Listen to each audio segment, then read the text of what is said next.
Hey, good morning, everybody.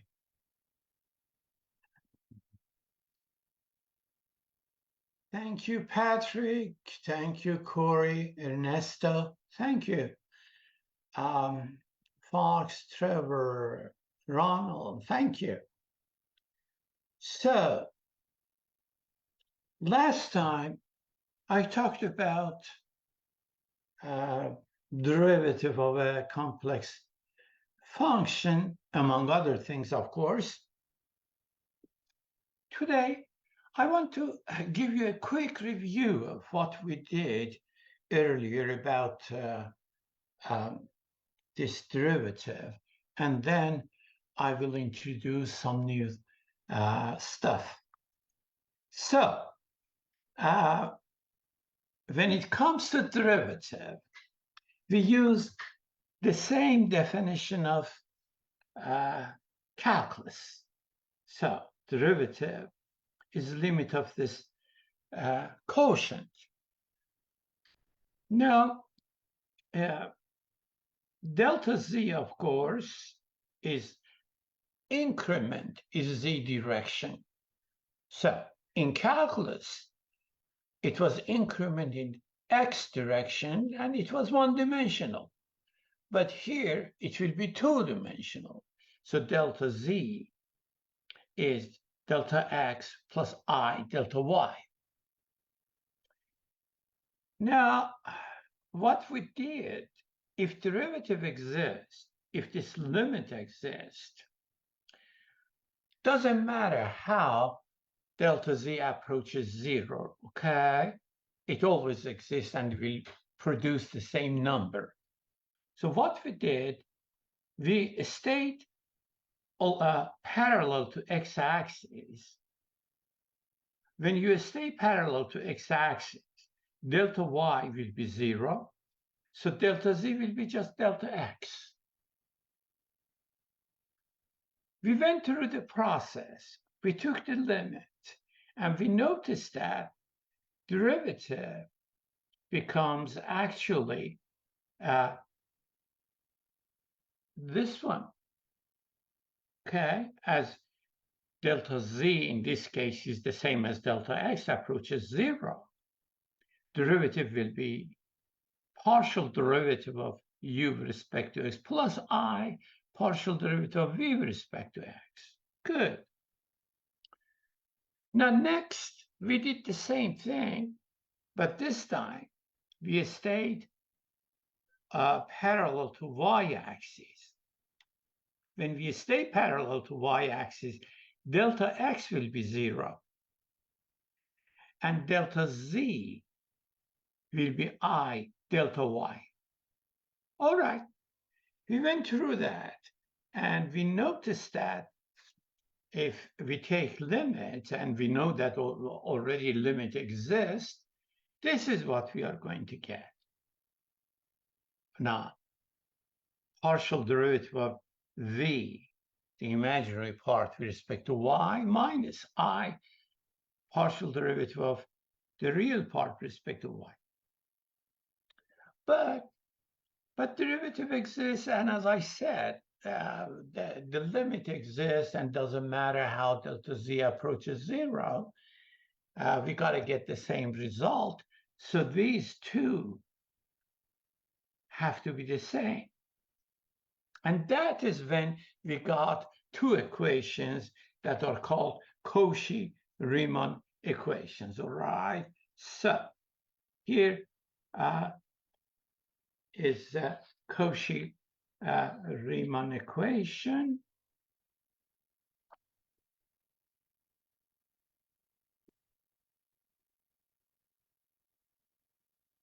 Two equations, okay? So, in fact, we proved a beautiful fact. The fact is, if this function f, which is u plus iv, has derivative, then we are going to have these Cauchy-Riemann equations. All right, so this is the fact. But we always are trying to see what happens to the reverse of this, inverse of that? So this is a conditional statement. If f prime exists, then we have Cauchy-Riemann equation. The question is, can we have the other way around? If we have Cauchy-Riemann equation, does it mean the function has derivative? Well, unfortunately not, unless we impose some conditions, and here is the condition that we need to impose. So if you have Cauchy-Riemann equations and real part and imaginary part of the function satisfy this condition that their partial derivatives exist and they are continuous, then derivative exists. So the continuity of these guys, not only continuity of u and v, but the partial derivatives are required to have this conclusion. Okay? All right. Now, suppose derivative exists, and when derivative exists in an open, connected area of plane, we say the function is analytic there, right? Okay. So if derivative exists, we are going to have Cauchy-Riemann equation, these two. Now, if I take partial derivative of this one with respect to x, I will get here partial derivative of v with respect to xy. If I take partial derivative of this equation with respect to y, on the left, you get second partial with respect to y. On the right, you get partial derivative of v with respect to xy, okay? Now look, if we add these two, u sub xx plus v u sub yy will be 0, because here this and this will cancel. Okay? So if the function is analytic, then the function satisfies these two equations, and these are called Laplace equations. Laplace equation, all right? And any function that satisfies Laplace equation, we call that function harmonic. And harmonic functions play an extremely important role in physics and engineering, right? Because the harmonic equations will be the solutions for heat equation, wave equation, and lots of interesting other partial differential equations. So, okay. The fact that I just proved here, if the function is analytic, has derivative, right, then the real part and imaginary part are harmonic, satisfy this Laplace equation. And usually we call the harmonic conjugate of u. Okay? V is called harmonic conjugate of u. All right, okay. So now you have awful lots of examples of harmonic functions. So for emphasis, here is the statement that I just proved.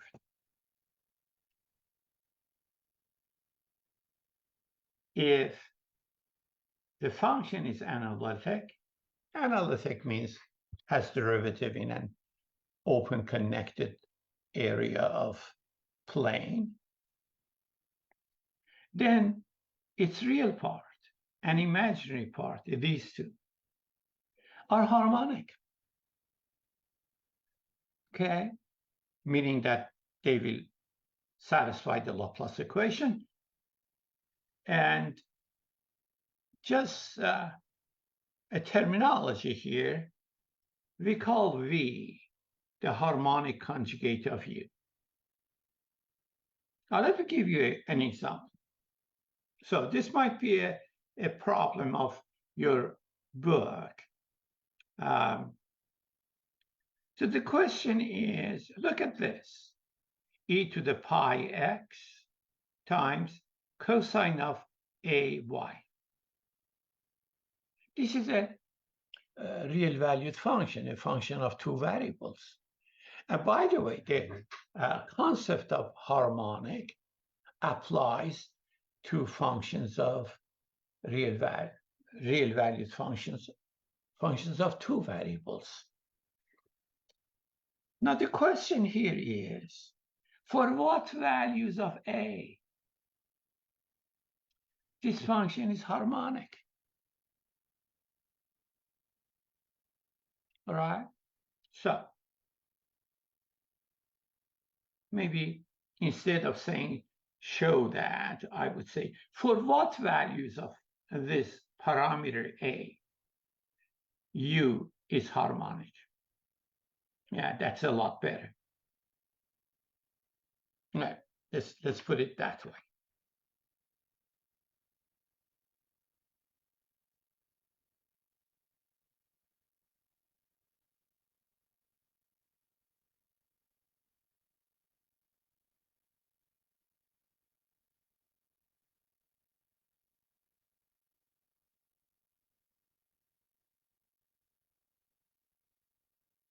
Okay.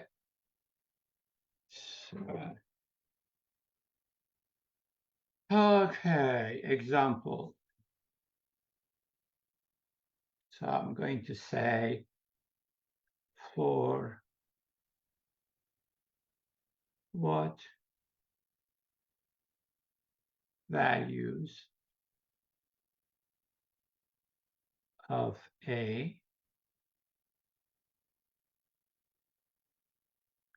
u xy is harmonic. Well, being harmonic means it has to satisfy this Laplace equation. So let's take partial derivative with respect to x. This one doesn't have any x in it. So partial derivative of x is here. Another partial derivative with respect to x. So it will be pi squared e to the pi x is. Okay. Now partial derivative with respect to y. So, and second partial with respect to y is this. Now, to be harmonic, the sum of these two should be 0. Okay. So that means that u has to satisfy this equation. But we cancel e to the pi x from both sides, cosine ay from both sides. You will get a squared equal pi squared. So that function is harmonic only for a being plus minus pi. Okay. All right. Any comment, any question about this example?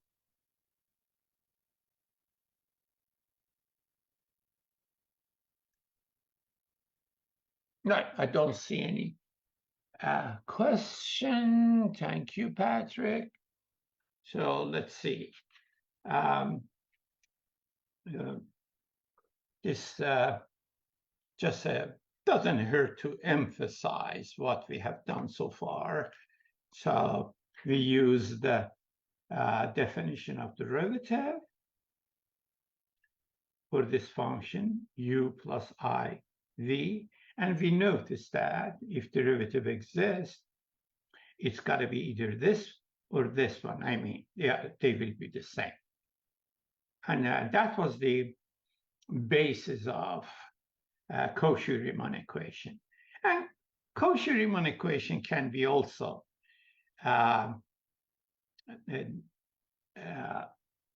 can be expressed in polar system. And in polar, you'll get these two equations, Cauchy-Riemann equation in polar, all right? And in this case, derivative will be e to the negative I theta u sub r plus iv sub r. Okay. That just a quick review of that part. Now I am going to examine a function, this function.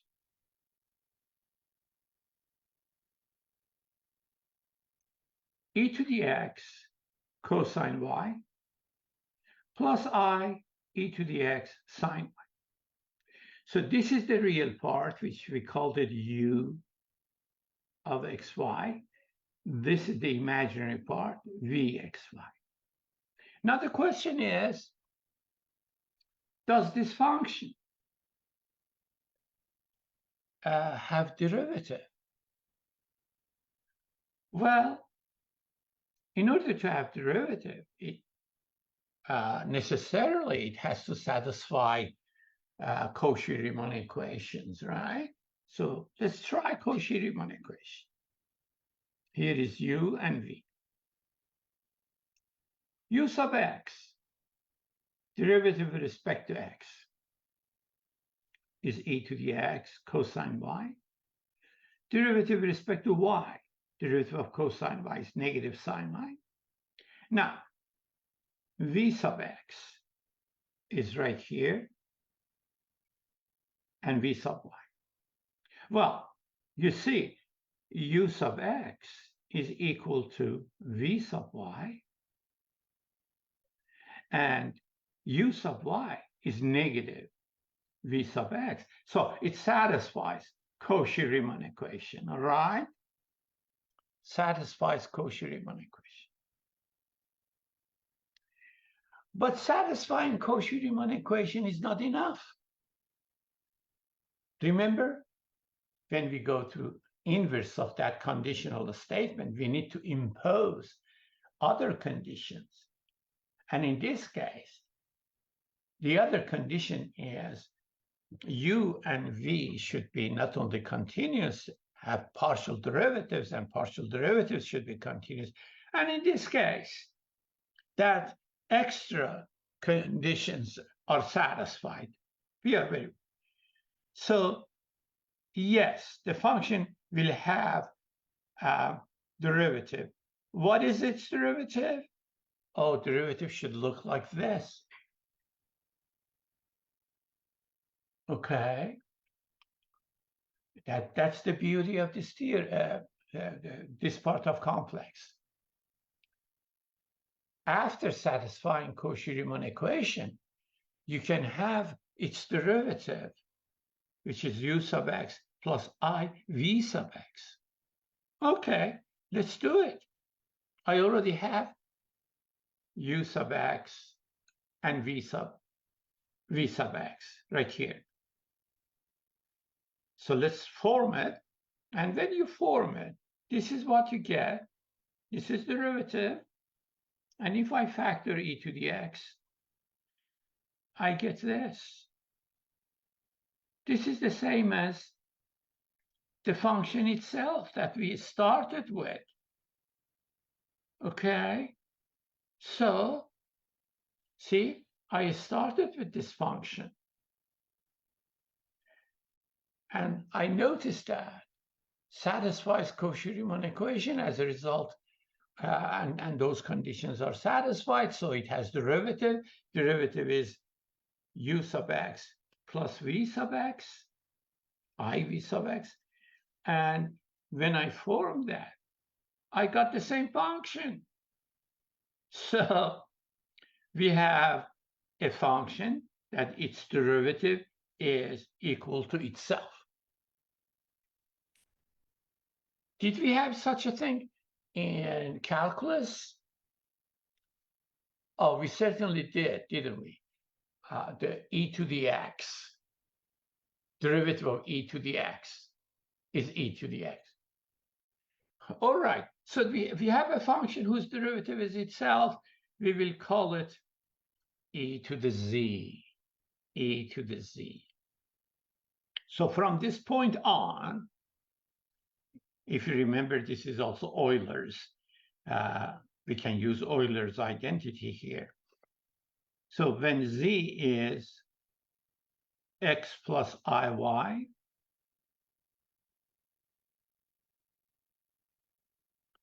e to the z means e to the x, e to the y, which is cosine y plus I. So this is exponential function in complex, exponential function, okay? So I just introduced e to the z for complex numbers. We got to have a lot of observation, and we will have a lot of observations about, as soon as you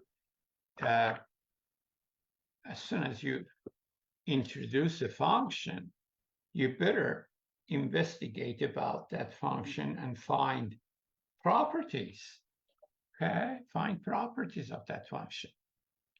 The first properties here, finding the modulus of e to the z. Oh, remember modulus, right? Whenever you have w u plus iv,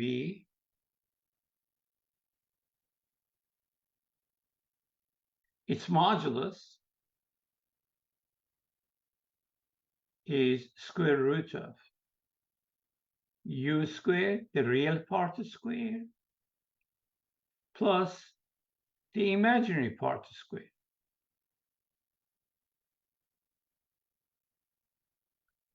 So in this case, f prime of z is the same as f of z, right? So when I look at this function f of z, modulus of f of z, it will be square root of its real part square, it's e to the 2x, cosine square, plus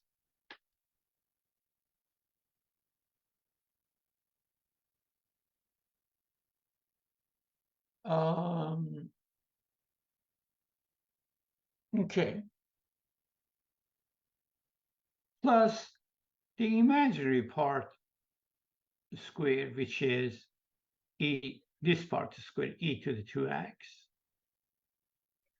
sine square.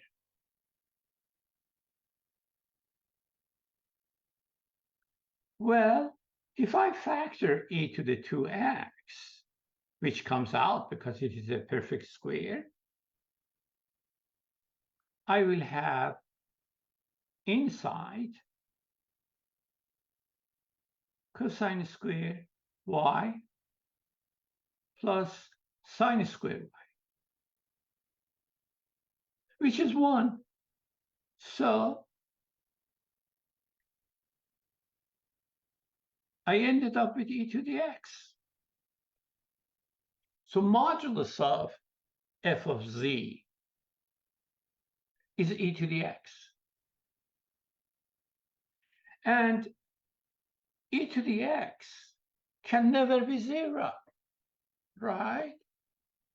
E to the x is never 0. Remember, the graph of e to the z. The graph of e to the z is like this, e to the x, sorry, in calculus.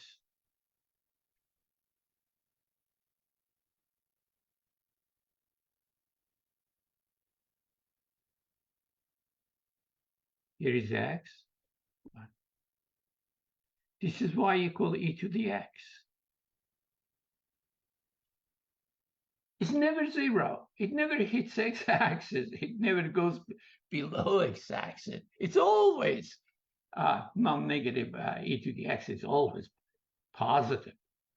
So just by this little observation, we will later notice that this function e to the z, right? The function e to the z as a mapping of complex numbers to complex numbers will never be zero. Never, right? You cannot find a complex number here to make e to the z zero. That could never, never happen, all right? Keep that in mind. Okay, so that was a very good observation. Again, I am having this fun with concept of derivative. Remember, choosing. I don't mind to repeat this many times. Make sure that we all of us are on the same page. So if the function u plus iv has derivative, we are going to have Cauchy-Riemann equation. The inverse, we need the partial derivatives be continuous. And if it is the partial derivatives are continuous, the derivative exists and is equal to ux plus ivx. And I applied this to in that example to the function, all right. So, and here is the again the Cauchy-Riemann equations in polar, and so we know that as soon as you have an analytic function, a function that has derivative, its real part and imaginary part, those are harmonic, okay? And V is called harmonic conjugate of U. Now, sometimes they will give you a function and they will ask you to verify to see if that function is harmonic. Here's an example. The question is this function harmonic? And if the answer is yes, sometimes the answer is no. You're done. If the answer is yes, they might ask you, okay, go ahead and find its harmonic conjugate. Okay, harmonic conjugate. So here is to verify that this function is harmonic, it is just taking two partials with respect to x. This is one, this is another one. Two partials with respect to y. This one, the first partial with respect to y, the second partial. And add these two to see whether you get zero or not. And in this case, we do. So it is harmonic. It satisfies Laplace equation. It is harmonic, okay? It's harmonic. So, does it have harmonic conjugate? Of course it does. Sometimes you will be asked to find its harmonic conjugate, okay? Let's see. All right.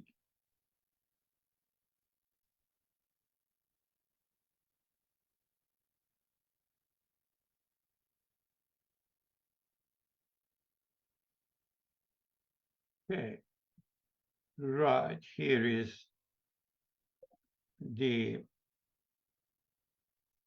what we did. We proved that it is harmonic. Okay. Another question is, find its harmonic conjugate. Well, suppose V is the harmonic conjugate. So we have this function. This function is analytic. As a result, it satisfies Cauchy-Riemann equation. When you write Cauchy-Riemann equations with this U, right, this being U, the function U, then you will get two equations for V sub x, V sub y, right? We know the right-hand side because we already have U. It's easy to calculate these. Then you will have these two equations. Now we need to solve these two equations to get V, okay?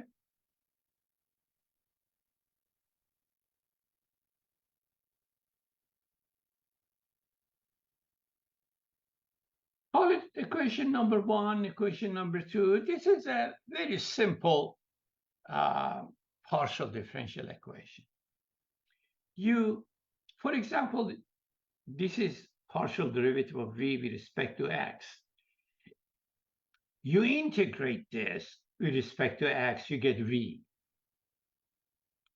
So integrate equation one with respect to x, you get this one.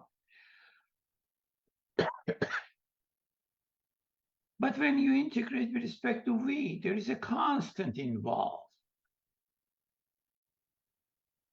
That constant could have the variable y in it, because when you take partial derivative with respect to x, you treat all the y's as a constant.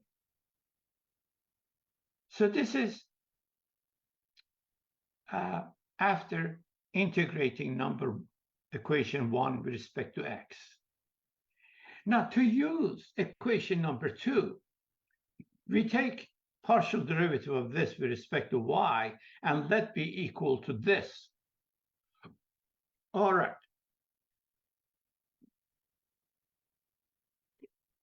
So in this case, we will get 2x cancels, and this is what we get.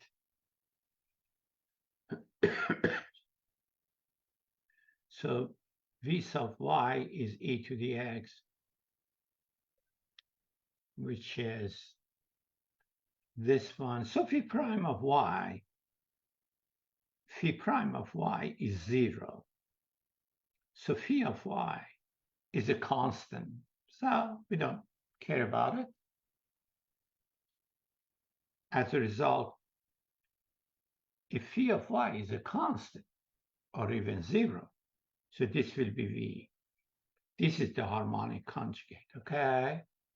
This is the harmonic conjugate. Any comment, any question?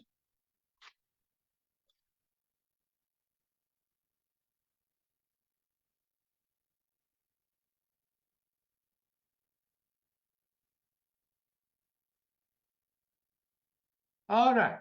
I have some other properties of e to the z, the exponential function in complex. Remember, I started with this one. I called this one e to the z, right? Okay. We notice that its derivative is itself. So derivative of e to the z is e to the z. The exponential laws works very well.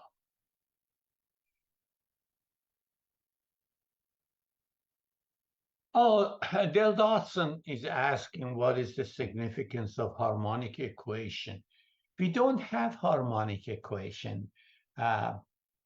We have harmonic functions, okay? We have Laplace equation. So harmonic equation, harmonic functions should satisfy Laplace equation.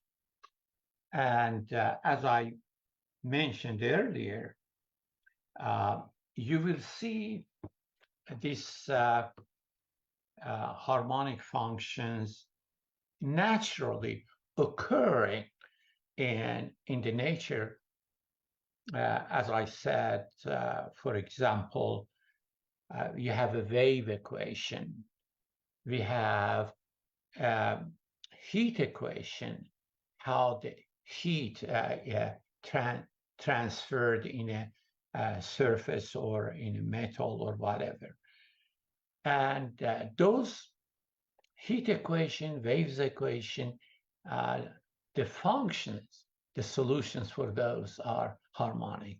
So you will see these in a course that you will take later called partial differential equation, right?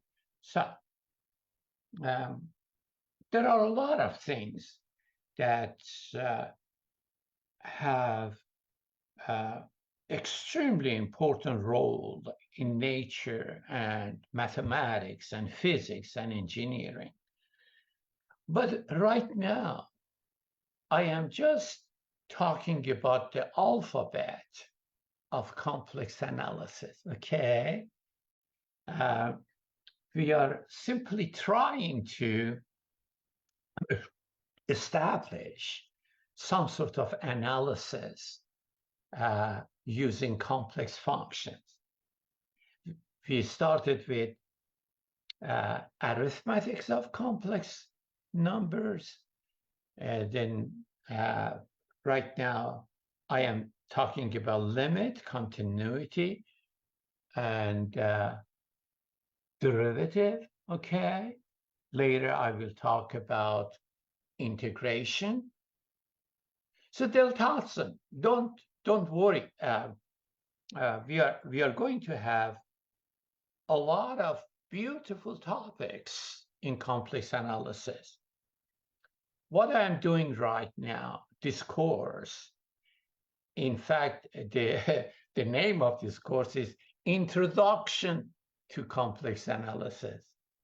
So I am just giving you the alphabets of complex analysis. And later on, when you continue your discipline, I don't know what is your major, when you continue your discipline and you go beyond this introduction, you will see the role of these complex functions in different disciplines, especially in electrical engineering and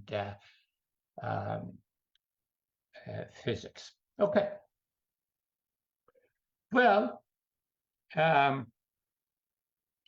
after those harmonic functions and Laplace equation, you're welcome. We have some properties of exponential functions, quite similar to what you saw in calculus, these properties, all right.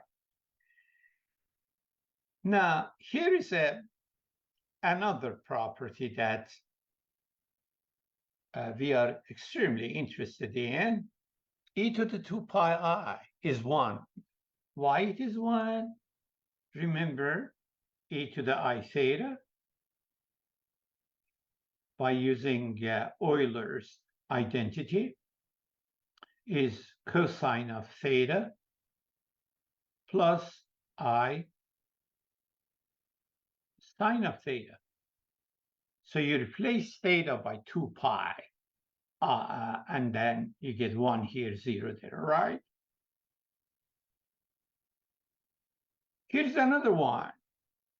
So when e to the 2 pi I is 1, e to the z plus 2 pi I is the same as e to the z. Okay? So this basically tells you that for this particular exponential function, f of z plus 2 pi I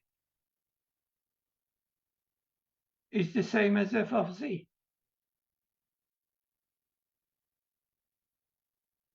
And whenever such a thing happens, we call this number right here, the smallest, of course, we call it the period of that function.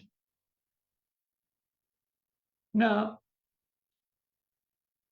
geometrically speaking, so this not only it happens for 2 pi I, it happens for any multiple of 2 pi I. Okay? But the smallest one, we call it the period of the function. When it comes to studying e to the z as a mapping, I will tell you what is the significance of that period, all right? So right now, I want to talk about properties of e to the z. So these are some of the properties.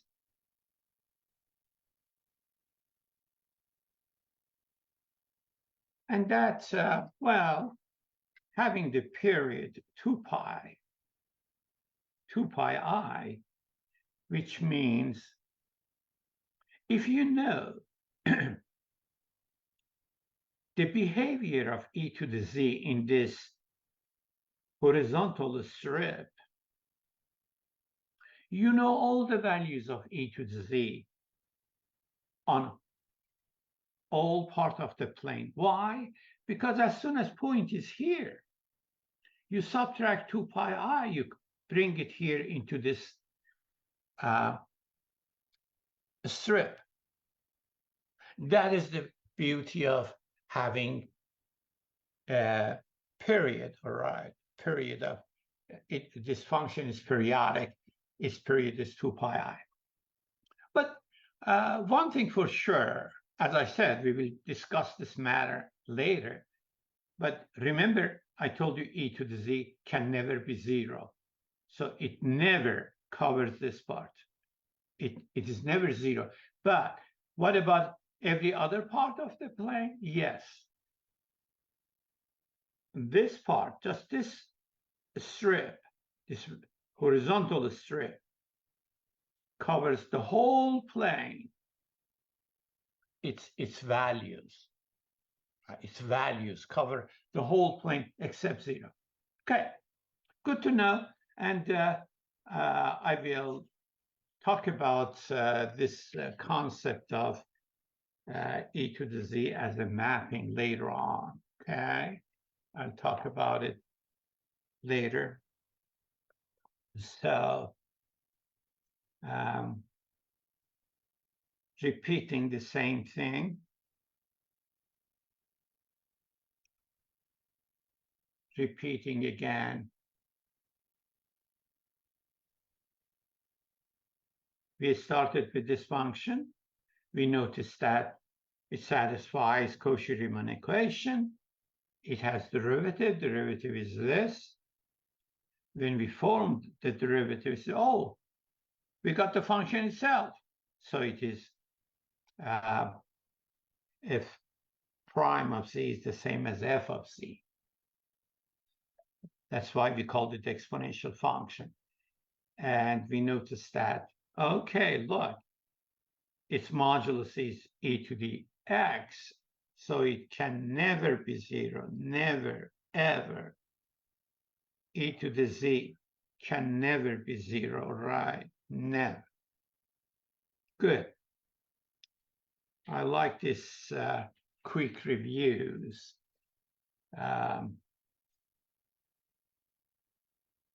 And here are some of the properties just using the,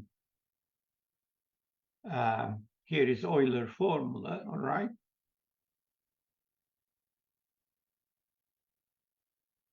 modulus, which is this square plus this square, is 1. So anytime you have e to the I something, its modulus is 1. What is e to the pi over 2I? Well, using Euler. Using Euler's formula right here. Replace y by pi over 2. Cosine of pi over 2 is 0. So sine of pi over 2 is 1. So it's I. Okay? Do the same thing. You get e to the pi I is -1. E to the 2 pi I, we already saw that. But again, in general, e to the 2k pi I, any multiple of 2 pi is 1. Okay? Now, something very interesting, the difference between exponential function in calculus and exponential function in complex. In calculus, if you have e to the x equal e to the a, right away you say, okay, x has to be a. Why? Because the exponential function in calculus, you saw the graph earlier, right? Let me show you the graph of e to the x.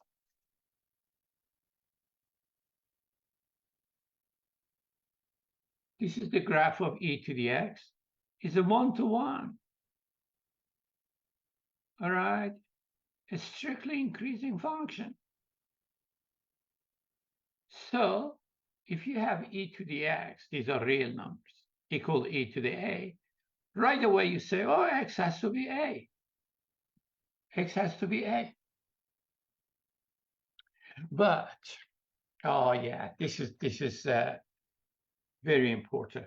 In complex, if you have e to the z1 equal e to the z2, you cannot say z1 is the same as z2, because it could be this, because e to the 2k pi I is 1, right? So z1 is z2 plus 2k pi I for k can be any integer, right? This is the major difference in dealing with exponential function from calculus and this one. We have two major differences. One is this one, okay? The other one, of course, when it comes to derivative, everything is similar to what you saw in calculus, except in complex, we have Cauchy-Riemann equations. But in calculus, you did not have that. All right? So remember that one. What else I can tell you about this complex stuff? Well, yeah, that's exponential laws follow. That's good enough. So that pretty much takes care of the complex exponential that I wanted to cover today. I did it thoroughly.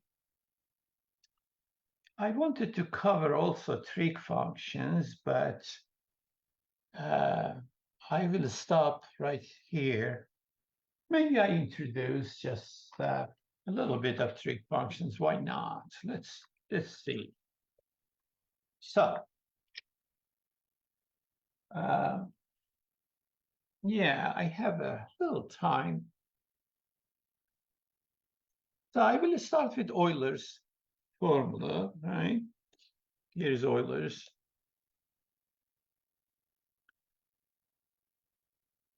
Here is e to the ix. Here is e to the negative ix. Just replacing x by negative x. Cosine of negative x is the same as cosine. But sine of negative x is negative sine. You add these two, you get cosine x is this. All right. You subtract those two, you get this. So a very interesting, although when you took trig, pre-calculus trig, I mean, sine x and cosine x were introduced, of course, differently. But in fact, sine x and cosine x can be introduced in this fashion. Okay? And when it comes to complex, cosine of, not x, cosine of z, sine of z, we are going to use these two. So in complex, here is how we introduce trig functions.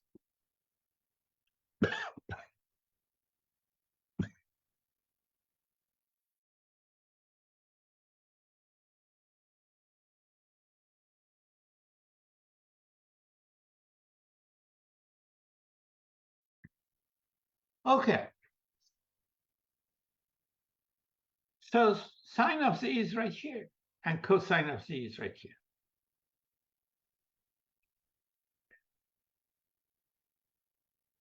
Do we have, just based on these two definitions, let's have some trig identities. For example, if this is cosine z, what is cosine of negative z? Just replacing z by negative z. Here you get negative, here negative, negative will give you plus. Oh, the same thing. So cosine of negative z is the same as cosine z. What about sine of negative z? Well, in here, replace z by negative z. So this is what you get. So those trig identities, I have good news for you. All those trig identities that we had in calculus and pre-calculus are valid here as well, okay? That's a very good news. Now look at this one. A lot of them, it's a matter of just using the definition. What is cosine of pi plus z? Well, if this is cosine of z, right here, replace z by pi plus z. Okay? Replace z by pi plus z. And remember, e to the I pi is -1. So you will get this trig identity, which is very familiar, by the way, right? It's very familiar, trig identity. We are going to have awful lots of other trig identities, but remember, all of them stems from just definition of sine z and cosine z, okay? This definition of sine z and cosine z. If I tell you as a test problem, verify that cosine pi plus z is negative cosine z, you use that definition like this. And that's verification, your verification. Okay. All right. Some other beautiful identities I'm going to right now show you this one.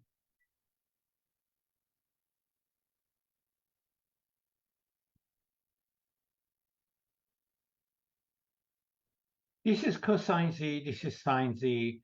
I'm going to see what happens to cosine squared z plus sine squared z. You square this one, you get 4 in denominator. I'm factoring 4. You square this one. But here is the point. When you square that, in denominator, you will have 4i squared. And I squared is -1. Oh, here is the negative. I pulled that 1/4 out. So if you simplify, everything cancels out. In this bracket, you get 4. So this very famous trig identity, cosine squared z plus sine squared z is 1, right? It's 1. Okay. Do we have some other? As I said, most of those trig identities are valid. I will stop right here.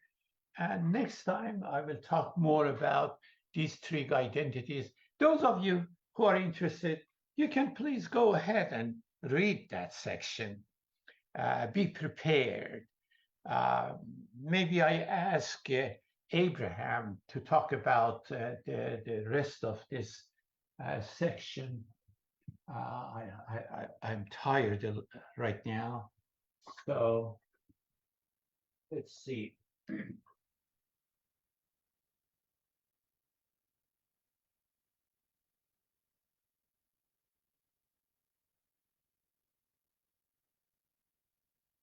So this is what I did today. I covered section 13.5. 13.4 was about derivative and Cauchy-Riemann equation. We had a very extensive review of that while I was talking about exponential function. So 13.5 is about e to the z. 13.6 is about trig functions. Okay, trig functions. So I covered part of it.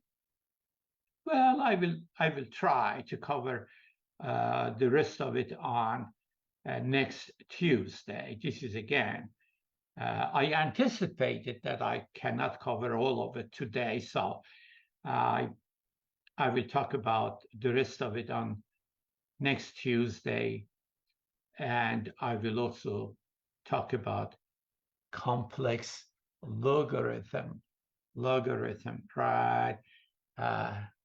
Not real log, but complex log, which is a fascinating subject.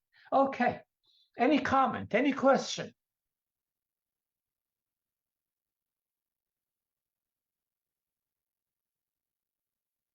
Thank you, Marco. No question. Anybody else? Corey doesn't have any question. Patrick doesn't. That is good. All right. If you don't completely feel comfortable about the topic, you know what to do.